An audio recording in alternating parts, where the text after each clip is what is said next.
बिस्मिल्लाहिर्रहमानिर्रहीम। अस्सलामुअलैकुम। मकतब टीवी देखने वालों को आरजे मोहम्मद नईम नई वीडियो में खुशामदीद कहता है। दोस्तों, आज तक आपने जन्नातों के बारे में बेशुमार बातें सुनी होंगी। जन्नात होते हैं, इस बारे में कोई भी शक नहीं। जो शक करे तो शायद वो इंसान भी कभी भी किसी रूहानी मखलूक से सामना नहीं कर पाया होगा, इसीलिए वो इस पर शक करता है। भूत प्रेत और जन्नात, जिनके बारे में मुख्तलिफ राय लोगों की रहती है। कई लोग जन्नातों पर यकीन करते हैं तो कई लोग इन्हें महज एक वहम समझते हैं या फिर लोगों की गपशप या झूठ कहते हैं। लेकिन दोस्तों, जन्नात हकीकत में होते हैं। इस्लाम की पाक किताब कुरान मजीद में भी जन्नातों का जिक्र आया है। इसी बात से हम इसका अंदाजा लगा सकते हैं कि जन्नातों के वजूद में कितनी सच्चाई है। लेकिन कुरान करीम की बयान करदा चीजों की आज दुनिया वाले खोज करके साबित कर रहे हैं, जिन्हें कुरान ने 1400 साल पहले ही बता दिया था। बहरहाल दोस्तों, आज का हमारा टॉपिक जन्नात से रिलेटेड ही है। आज की इस वीडियो में हम आपको बताएंगे मुर्गे और जन्नात में क्यों दुश्मनी है। इंटरनेट पर बहुत तेजी से वायरल हो रही इस मालूमात के बारे में हर इंसान को जानना चाहिए कि आखिर जन्नात और मुर्गे ने दुश्मनी क्यों की, यानी इन दोनों के बीच में दुश्मनी क्यों है। कई बार आपने भी इससे रिलेटेड वीडियोस देख रखी होंगी, लेकिन आज हम आपको तफसील से बताएंगे कि आखिर मुर्गे और जन्नात में दुश्मनी क्यों है। दोस्तों, एक रिवायत में है कि किसी मुल्क के एक बादशाह ने अपने महल के मौज़िन को यह हुक्म दे रखा था कि सुबह मुर्गे की अजान सुनने के बाद, यानी मुर्गा जो बांग देता है, उसके बाद उसके सुनने के ठीक बाद अजान दे दिया करो। अब मौज़िन ऐसा ही करता था, लेकिन एक दफा ऐसा हुआ कि उस मासूम मुर्गे ने बेवक्त ही एक मर्तबा अजान दे दी। रात को मुर्गे ने बांग दे दी और मौज़िन, जिसको बादशाह सलामत ने हुक्म दे रखा था, तो उसने भी हुक्म की तामील की और मुर्गे की आधी रात की आवाज को सुनते ही मौज़िन साहब ने भी खुद भी अजान दे दी, जिसकी वजह से लोगों को फजर के वक्त से पहले ही बेदार होना पड़ा, क्योंकि मुर्गे ने रात में ही अजान यानी बांग दे दी थी। तो मौज़िन साहब ने अजान दी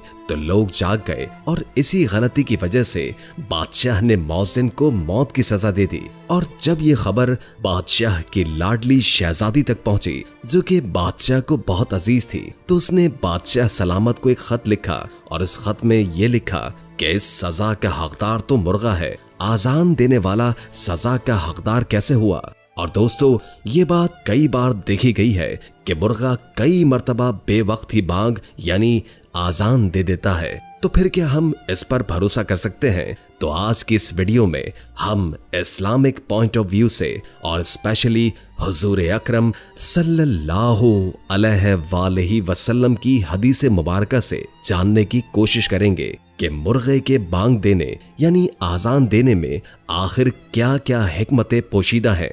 दोस्तों, एक मर्तबा इमाम अली इब्न तालिब रज़ी अल्लाह ताला अन्हु से एक शख्स ने एक सवाल किया, या अली, हमें एक बात समझाइए कि आखिर मुर्गा ऊंची आवाज में अजान क्यों देता है जो मुर्गा बांग देता है। उसके मुतालिक उस शख्स ने हजरत अली से सवाल किया। ये सुनकर हजरत अली करमुल्ला वजहुल करीम ने इरशाद फरमाया, ऐ शख्स, ये खूब जान ले कि इस कायनात और इसमें कायम जमीन हम इंसानों की पैदाइश से लाखों साल पहले आबाद थी और इस जमीन पर उस वक्त जन्नात रहा करते थे। जब अल्लाह ताला ने चाहा कि जमीन पर हजरत आदम को उतारें, तो उस वक्त उन जन्नातों को जो उस वक्त जमीन पर मौजूद थे, उन तमाम जन्नातों को यह हुक्म दिया कि तुम लोग अब सिर्फ रात तक ही जागो, यानी रात के वक्त तक तुम महदूद हो जाओ। और उस वक्त ये मुर्गा, जो कि परिंदे की शक्ल में हवा में उड़ा करता था,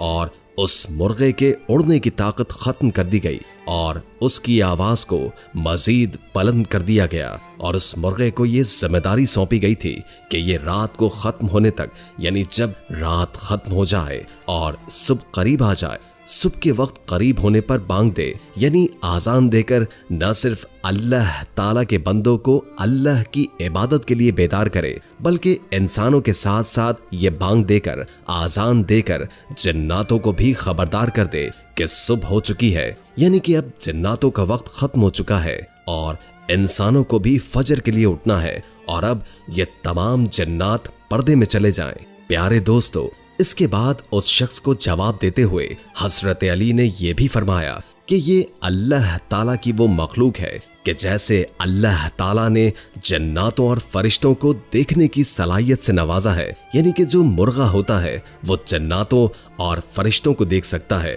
जबकि इसी मुर्गे की आवाज में अल्लाह ताला ने इतना ज्यादा रोब और इतना असर रखा है कि जन्नात भी इसकी आवाज सुनकर, जो सुबह सुबह बांग देता है या रात को बांग देता है, उसकी आवाज सुनकर भाग जाते हैं। इसके बाद हजरत इमाम अली ने उस शख्स को ये नसीहत फरमाई कि जब तुम देखो कि किसी इंसान पर जिन का साया है तो कोशिश किया करो कि उस शख्स को मुर्गे की आवाज सुनाई जाए और उम्मीद यही रखो कि जन्नात जो उस शख्स के अंदर मौजूद है वो एक मुर्गे की आवाज सुनकर उसका जिस्म छोड़कर भाग जाए। और दोस्तों, इसके अलावा हमारा ये ईमान है कि अल्लाह ताला ने इस दुनिया में किसी भी चीज को बेमकसद पैदा नहीं फरमाया है। और अगर हम इसके बाद इस मुर्गे की जिंदगी पर नजर डालें तो हजरत अली के इस कौल के मुताबिक न सिर्फ ये मुर्गा शैतान को भगाने के काम आता है, बल्कि ये इंसानी खुराक के लिए गोश्त पैदा करने का एक अनोखा जरिया भी है।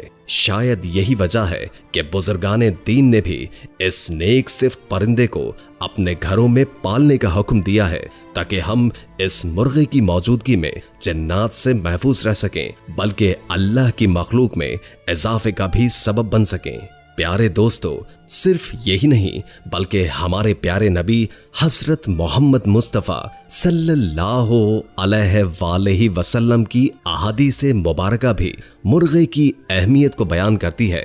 मिसाल के तौर पर नबी अकरम सल्लल्लाहु अलैहि वसल्लम ने इरशाद फरमाया कि जब भी मुर्गे की बांग सुनो, मुर्गे की आजान सुनो तो अल्लाह ताला से उसके फजल का सवाल करो, क्योंकि मुर्गा फरिश्तों को देखकर ही आजान देता है। और आगे आपने मजीद फरमाया कि जब गधे की आवाज सुनो तो अल्लाह ताला से पनाह मांगो, क्योंकि वो शैतान को देखकर, शैतानी कुव्वतों को देखकर ही अपनी आवाज बुलंद करता है।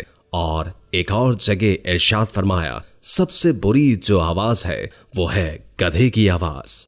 दोस्तों, हम ये उम्मीद करते हैं कि आपको हमारी आज की ये वीडियो जरूर पसंद आई होगी। अगर आपको हमारी आज की वीडियो पसंद आई है तो सबसे पहले इस वीडियो को लाइक करें और अपनी राय का इजहार कमेंट सेक्शन में करें। और आपसे एक बार फिर दरखास्त है कि आप हमारे चैनल मकतब टीवी को जरूर सब्सक्राइब कर लें और साथ में लगे घंटी के बटन को क्लिक करें ताकि आपको हमारी आने वाली मजीद वीडियोस का नोटिफिकेशन मिलता रहे। अल्लाह ताला आपका और हमारा हामी व नासिर हो।